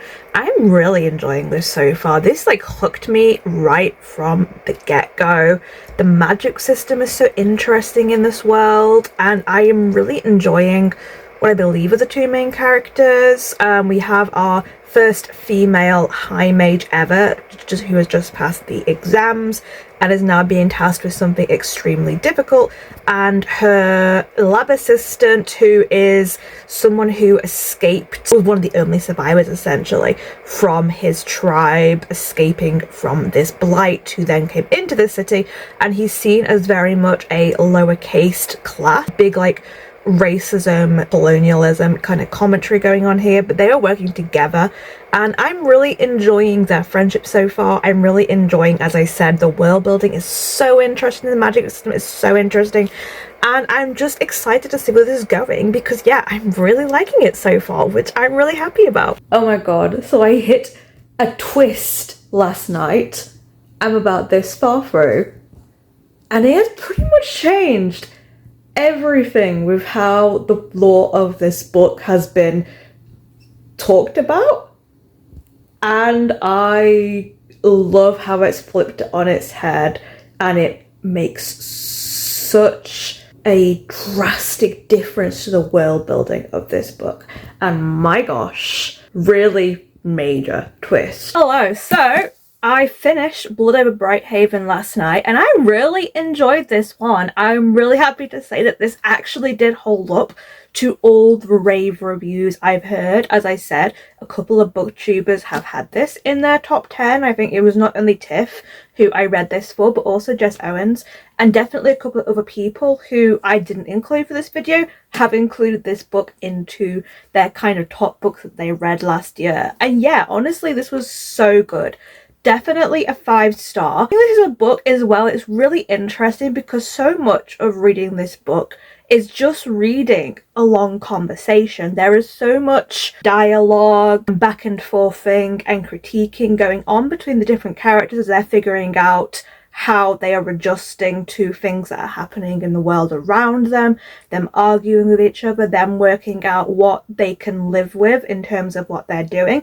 And usually I don't think I would like that, but I thought this was done really well. I was really invested, I was fully immersed throughout, and I also enjoyed where the ending was. It did feel like a complete story, that I could see how the author could maybe pick up from where this ended and look at what happens after the events, like the consequences essentially of what our main two characters do in this book. But also it felt like it perfectly rounded itself off, and I loved how we kind of ended the book kind of where we started it, but from a totally different perspective. So much has changed, so much has happened to these characters throughout the course of the book.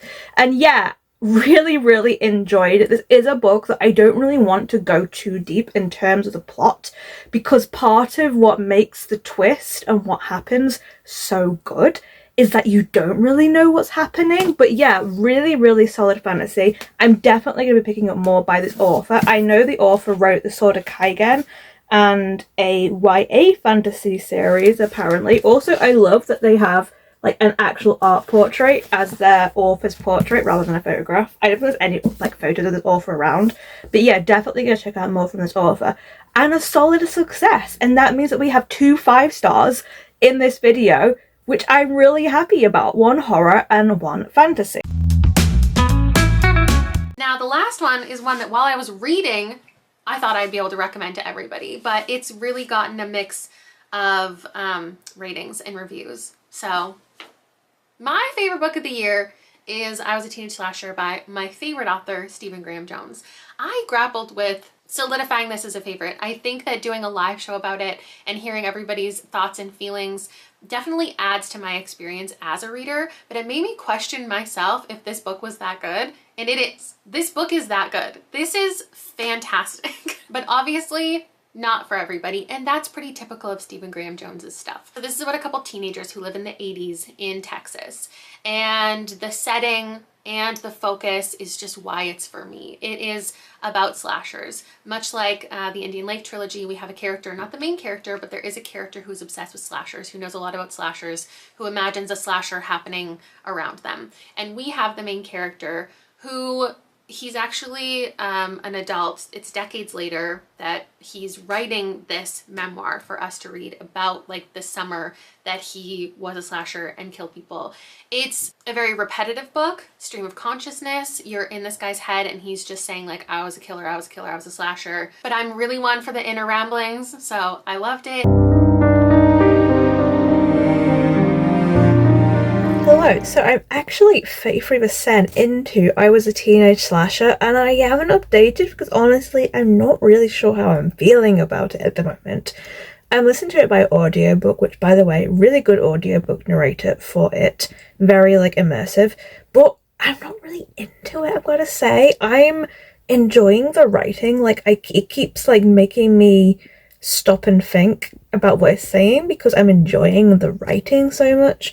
But I don't know if I'm really enjoying the story or the main character, so I'm in this weird point where I'm not really into it, but I am kind of enjoying the process of listening to it, I guess. So yeah, an update of sorts, I guess. About how I'm going with I Was a Teenage Slasher, which is BooksAndLala's pick. I think I'm struggling with the audiobook to focus and really get connected and immersed, unfortunately. I am halfway through the audiobook And part of me is thinking that I should maybe soft DNF this for now, because I just don't think it's working for me.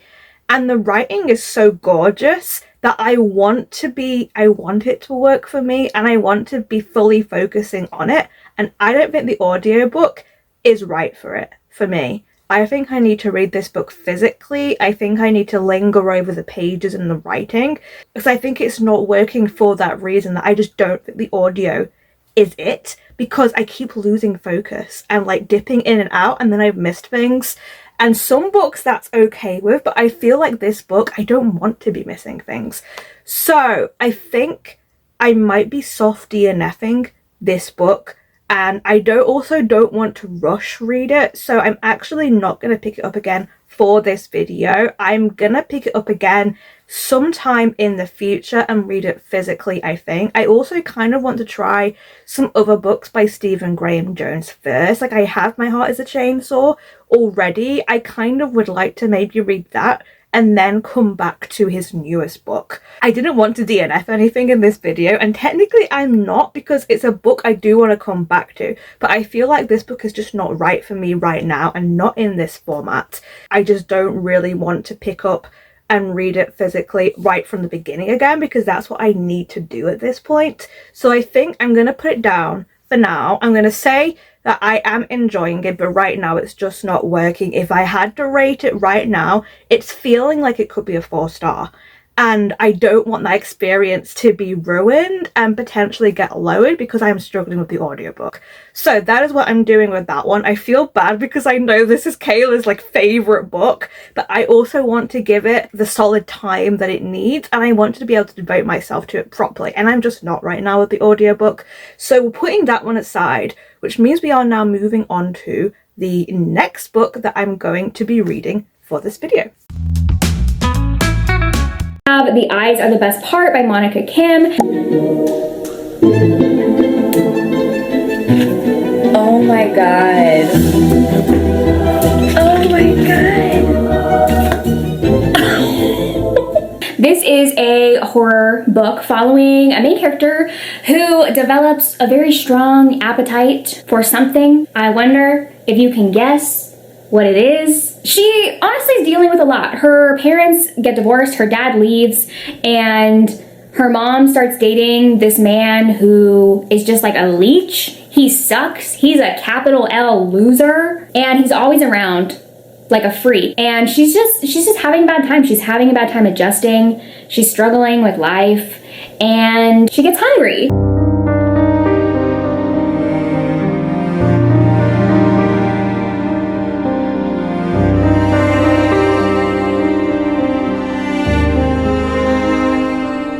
Purposely not holding the book up, because even like with the dust jacket on, it's incredibly gory, and I don't want to like accidentally jump scare people on the channel, but I am halfway through The Eyes Are the Best Part, and I am entranced by this book. I think it's saying some really good things. It's really giving me the same sort of vibes that I felt when I was reading Convenience Store Woman, when I was reading Idle Burning, this very introspective portrait of a girl whose life is kind of crumbling around her, and she's just getting this obsession essentially with eyes, blue eyes specifically, which is quite funny. But yeah, there's a lot to say here about both the failings of the main character, how she's kind of treated people in the past, and how people are treating her, and particularly around her being Asian, around her family being Asian, and how people tend to fetishize that. Her mum's boyfriend is one of those, and oh god, he's awful.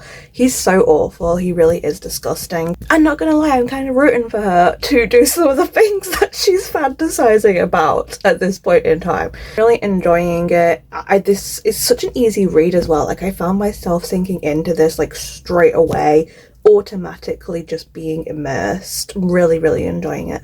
So yeah, that is the update for now. I'm probably going to end up finishing it today, to be honest, just because I'm so into it. And this could be a 5-star. It's kind of feeling like it, which is very exciting. Okay, I'm sorry, I have to read this bit out because it's absolutely hilarious. Someone has just gotten engaged and she's described it as romantic. This is how the proposal happened. He asked if we could go to CVS to pick up some medicine, and when we were stopped at the light, he asked if I wanted to get married. I told him to stop being silly, but then he pulled the ring out of his pocket. How is that romantic? It's really not. So I ended up finishing The Eyes of the Best Part in about 2 days, kind of what I expected. I knew it was going to be a fast-paced read, and I really enjoyed it.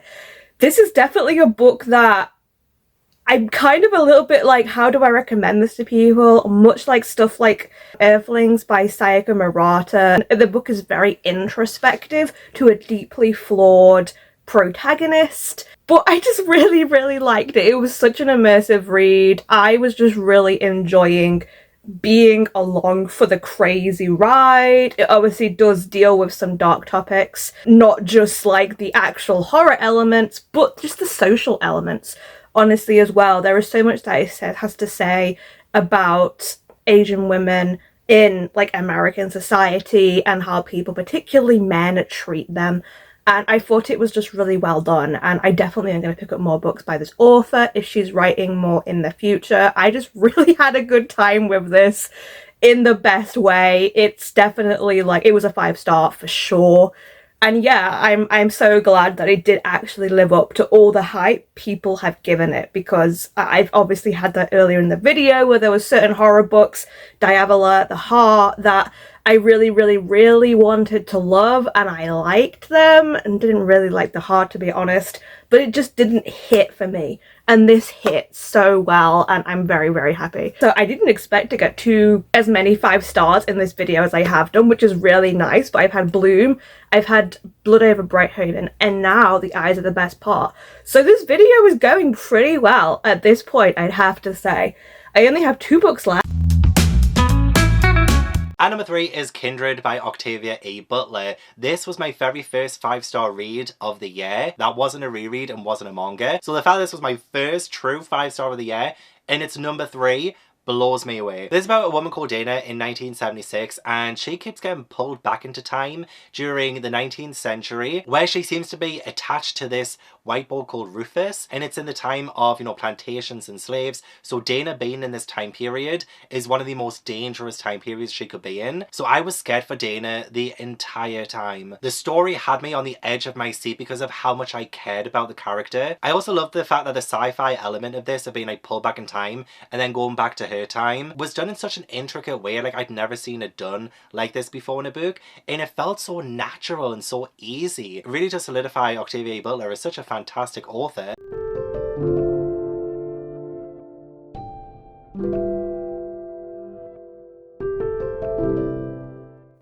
Okay, I just want to read you this from the foreword because I think it is absolutely beautiful the way it's been put. Kindred is a skillful examination of what it means to be human in a world that refuses to acknowledge that humanity.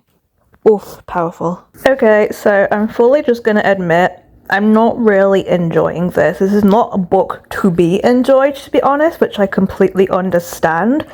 And whilst I think that the story it's telling is important, the themes it's dealing with is important, and I love seeing this through Dana's point of view as a modern, but this is still originally set in the 1970s, I believe, before going back to like 1812 or something. I like seeing this from her point of view. This is a hard read, and I am definitely struggling with it. The writing itself is very easy to read. I'm not really noticing very much about it that is like really making me pause, to be honest though, with the writing. I'm just not enjoying the themes of the book, and it's just a very depressing read, which I guess is kind of the point of what it is. I did just get a really good quote there that I want to read because I thought this was really timely, and it really does make a lot of sense compared to looking at the main character and her relationship with her white husband. I didn't actually know going into this book that Dana had a white husband, and he actually also goes back into the past with her.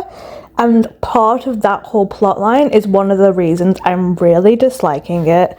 Not only am I'm really struggling to suspend my disbelief as to why these two have just kind of adjusted to the situation of living how they're living in 1812, with her being a slave and him being the owner. We're also kind of really worryingly, which I think is kind of the point, seeing how he himself is changing and adjusting to life there, and is kind of accepting his role. And is even at one point talking to Dana, being like, oh, we treat the slaves so much better here than at other places. And she's just like, the food is still half rotten, they're still sleeping on the floor, they still get whipped.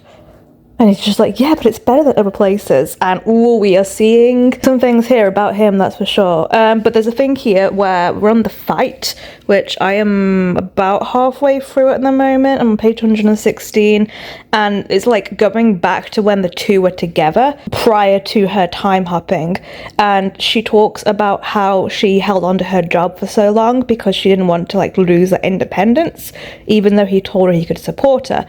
And she says, when that time came, I could walk away from the agency not owing anybody. My memory of my aunt and uncle told me that even people who loved me could demand more of me than I could give, and expect their demands to be met simply because I owed them.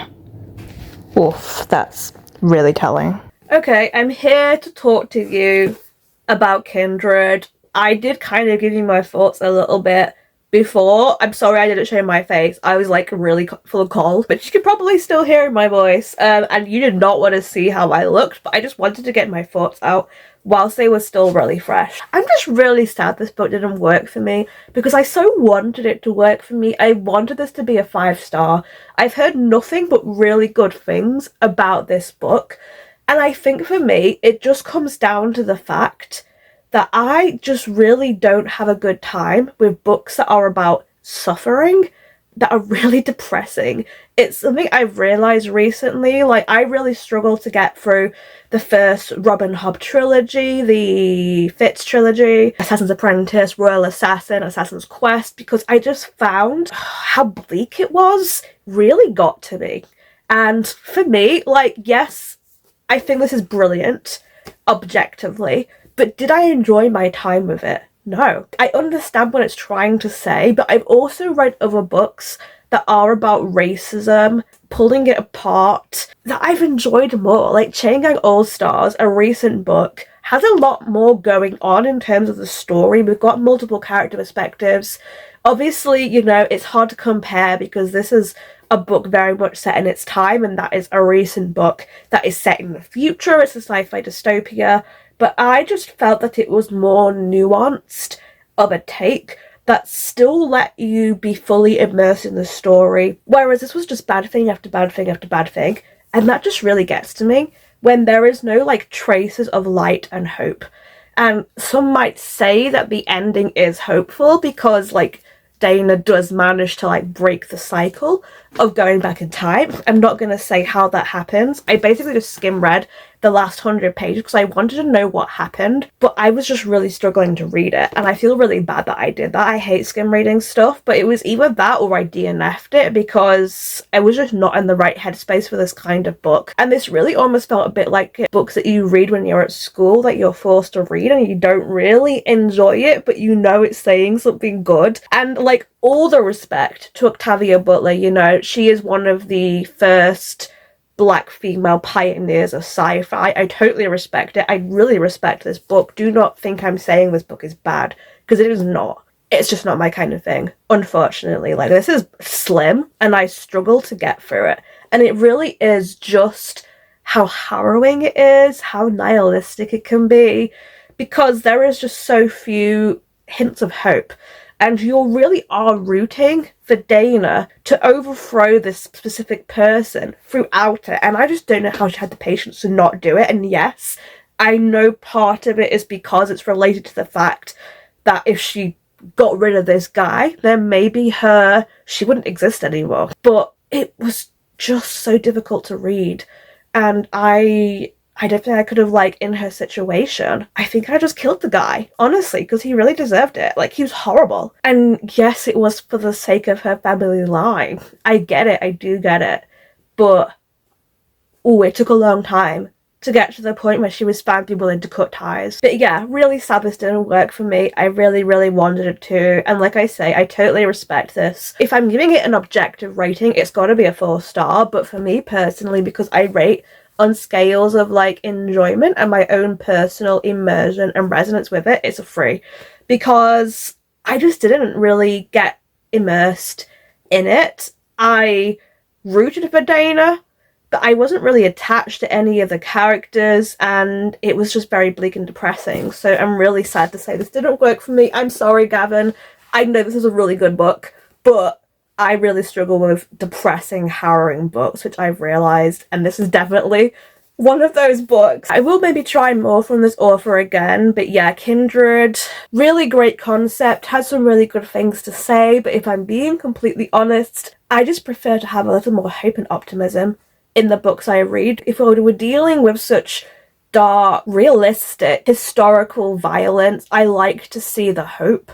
And yes, there was the hope of things are not like this nowadays. Like when this book was written in the 1970s, and it's still plain, there obviously was still a lot of xenophobia, a lot of like discrimination against like black white couples, like Dana and her husband. By the way, her husband surprised me. I really thought that was going to go down a really dark path, and it kind of didn't. Like, he was very like destroyed by what happened, but he didn't go down the path I was thought he was going to, and I respect him for that, so good for him. Really sad I didn't love this. I really wanted to love this because I've heard nothing but like good things about it, but for me personally, like, reading is an escape. And yes, I understand the importance of reading things that are political, that tell deep, dark, scary truths, which this book does. But I also maybe need to be in the right headspace for that kind of thing, and I'm rarely in the headspace for it. I feel like I have to go in, like, really being like, right, I'm reading something that is going to destroy me. And I'm not going to have a good time, but I'm going to get what I can out of it, and I maybe didn't do that with this. Sadly, a miss, but this does mean I'm going to go on to my final book, which I should hopefully love, because I've read 2 books by this author before, and I loved them. And that's Lady Macbeth by Ava Reid. I have this, like, special edition, which is absolutely gorgeous, that was painted by Alyisa's Books, I think is their name. I'll put them down below. But yeah, this is quite short. I think I'm going to love this. Quite honestly, I trust Kristen with what she said about this book. We don't always align in taste, to be honest, because she's a lot more into romance and stuff. But from what she said about this book, and knowing what kind of books I like, I think I'm gonna love this. I really hope I love this. And here is a book I'm going to talk about for forever. Get comfortable, grab a snack, grab a cup of tea, grab a blanket and a pet to cuddle with, because me and Lady Macbeth over here, we had a time. This is by Ava Reid, and anyone who watched me last year knows that I did not shut up about a study in drowning for like 3 months. Maybe it was 4. It might have been longer. I'm not sure. So this is basically a retelling of Lady Macbeth. We've got Lucille, and she's being married off to Macbeth. She has all these wild rumors swirling around her that men go mad if they look into her eyes, and that she's been witch-touched. She expects that he's going to be brutish and a warrior and not treat her gently, and she expects his court to be the same and be suspicious and pretty gnarly, and she knows that she's going to need to use all of her wiles and all of her wisdom to carry her through as best she can. And yes, indeed, possibly some hidden witchcraft. So we're finally here. It's the last book of Booktuber favourites. I had to take a break because I was filming Treasure or Trash, so I'm filming this a little bit later than I meant to, but I'm finally getting to Lady Macbeth by Ava Reid. I don't see this taking me very long at all. Look at these gorgeous edges. It's not a long book, and I find Ava Reid's writing to be very readable, so yeah, I'm really looking forward to this. I've loved everything Ava Reid has written. They've all been like a 5-star or close to a 5-star. So I'm hoping it'll be the case for this one too. Hello, an update. I have started Ava Reid's Lady Macbeth. I'm just under halfway through. As always, I absolutely adore Ava Reid's writing. It is just mwah, love it. In terms of the story though, I don't know if I'm liking it as much as the other Ava Reid books I read, to be honest. A Study in Drowning definitely was a little bit of a slow burn at the beginning, and it took me a while to really get into it, and I don't know if it's gonna be kind of similar to this one. I really enjoy our main character, Rasil, who is the Lady Macbeth, and how she is kind of trying to exert power so that she can still protect her independence in the court, but it's kind of backfiring now, and we've just got to the bit which, if you know the Macbeth play, is the reason why her hands are always red and she's always trying to wash them. I think the issue for me is that whilst I am enjoying the main character and I'm enjoying all her introspection and all of the stuff that's going on with, like, the veil is such a symbolic thing for her, and the idea is that people are bewitched by her eyes when she takes the veil off, and it kind of seemed like it was a silly superstition, but kind of seeming like maybe that is real. And I am enjoying the cultural stuff that we're learning about the Scots and how she's trying to learn about them and the differences between their people and her people. This is a retelling, and you kind of know where it's gonna go, unfortunately. So I think that is to the plot's detriment a little bit, because I do know where it's going to go.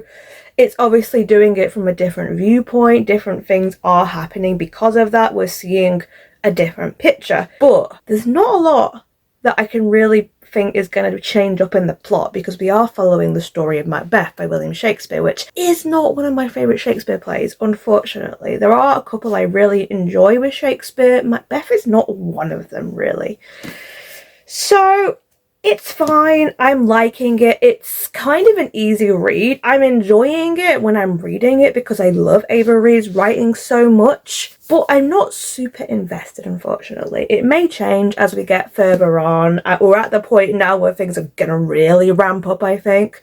And I'm really interested to see how this is going to change Rasil as a person. And there's a whole mystery as well about, like, what happened to the first wife of Macbeth.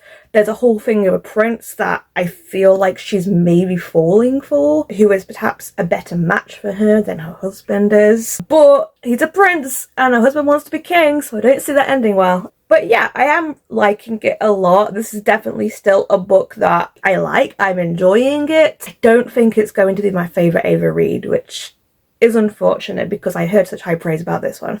So yeah, we'll see how it goes. I'm probably going to finish it another day or so, and then I'll be able to wrap up this whole project. So I did indeed finish Lady Macbeth last night, and I liked it. But it's also probably my least favourite Ava Reid book I read, unfortunately. Like, Ava Reid's writing is absolutely gorgeous, and she is the queen of, like, gothic atmosphere and stuff. So, like, even a not so great book from her is still a 4-star. It's a low 4-star. But yeah, I think I just preferred her other books. This one just felt a little lacking, I suppose, in terms of the plot. And while she always does kind of favour character introspection, she does a lot of slow burn. She does this thing which I don't think I would usually like, but I generally really enjoy in her books, that she tends to have in her romance a very, like, pure, almost fairy tale sort of romance. And I liked it in the other 2 books of hers I've read. I didn't really buy it in this one, I've got to say. I did like both of the characters involved in it, but they just felt, the guy at least, they just didn't feel like there was a lot of depth to their relationship. It was just kind of a, we're caught in similar circumstances and we're similar to each other, so I guess we're in love with each other kind of situation. I did enjoy the ending. I liked where it went, although I definitely think it was a little loose in terms of how the prophecy comes about. It's honestly been so long since I read the original Macbeth, I can't really remember how it went down in the book, but I know at least the whole thing with the wood coming up the hill is very different from how it's done in this, and I think it's smarter in the play from what I remember. So yeah, overall, not a bad read, but not amazing either. But I still really enjoyed my time with this. The writing is absolutely gorgeous, and I would keep reading Ava Reid because I just love what she does, even if I think maybe I didn't really enjoy her retelling of Macbeth here. That is the final book for this video project. You can see here the final results for what we got. I think overall, this little experiment of reading Booktubers' favourites was really interesting, and I came out of it with 3 new 5-star books, which is honestly amazing, 2 of which are horror, which is even bigger a success because I feel like I really struggled last year to get 5-star horror, and I've had it this year, which is so good. Just to go over the final results, I guess. I had one soft DNF, which was I Was a Teenage Slasher, which was from BooksAndLala. Definitely not a bad book, just was not in the right place in my head really to be reading that right now, so one I'm gonna go back to, and I'm definitely gonna try more Stephen Graham Jones's work. But I was liking it and I loved the writing, so definitely one I'm gonna go back to. And honestly, like, I had nothing lower than a 3-star, although on reflection I'm kind of thinking if maybe for me The Heart is a 2-star, but I'm just going to leave it at the very bottom of the 3-star category, I think, for now, even though it's that borderline, I think. So yeah, at the very bottom of the list, unfortunately, was Gabby Reads' book with The Heart. Really thought it was going to be a winner, but just didn't work for me, unfortunately. Then we have WithCindy's book, which is the sci-fi Annie bot. Just a book that made me really angry, to be honest, and I just didn't enjoy it again as much as I was kind of expecting to. And then another really sad one, GavinReadsItall book, Kindred, a book that I've had such high anticipation for, just didn't work for me. All 3 of these, I would say, got very emotional reactions from me. A lot of like anger and upset is how I felt for a lot of these, but all 3 of them were just not books that worked for me. So yeah, they're all 3 stars, unfortunately. Then the 4-star books, these are the ones I genuinely really did enjoy. I would reread them. I would read more from these authors. We had LitCouture's pick with Lady Macbeth at a low 4 that I just read. Obviously we have Ren from LiteraryDiversions pick Diavola, which was a decent horror. It didn't quite hit that 5-star for me, but a really enjoyable time. And Crimson Moth, which is not my favourite fantasy, but definitely my favourite romantasy I've read in a little while, which was from BeccaAndTheBooks. Really glad I enjoyed that one. Still haven't got to the sequel yet, but I'm looking forward to it. And then of course we had our 3 5-star books, which, as I say, I'm just ecstatic that I got any 5 stars out of this at all. They're all very much in the same kind of ballpark here. I kind of rate 5 stars as pretty much all the same rating. But if I had to say which was my least favourite out of the 3, then we would go with The Eyes of the Best Part, simply because it hasn't stuck with me as much as the other 2 have. This one was from RileyMarie, and yeah, definitely trust her in terms of horror, I think, going forward. Then, of course, we have Blood Over Brighthaven by M.L. Wong. This one was Tiff's pick from TiffReadsBooks, but also was in a lot of other people's books as well, like JessOwens, who was also my other 5-star pick with Bloom, which is my favourite book of this whole video, I have to say. I know I didn't really talk about it that much because I was just a little bit in the moment, I think, when I was reading that book, because I was away in a reading retreat, so I realised I didn't fully give you a review. But let me tell you that I read this book 2 months ago. This book still lives rent-free in my head. It was just everything I wanted it to be from a horror. It gave me this such nice poetic cottagecore fairy tale at the beginning, and then of course we took the veer into horror, and I just loved where it went. I had such a good time with it, and I will definitely read more from that book, and I'm really happy that I got to read this book thanks to Jess. So yeah, that is it for this video. Let me know if you enjoyed this. Do you think this is something you would want me to see me do again in the future? With these people that were in my 5 stars, I made like a dedicated video in the future where I read primarily from these 3 booktubers, soon as they were kind of like the winners. But I also really want to do one for LitCouture anyway, primarily for her, because I know she has so many recommendations for me. So Kristen, if you've got a list of books you want me to read, send them over. That is it. Hope you enjoyed it. As always, stay safe, stay cozy, and I'll see you in the next video. Bye!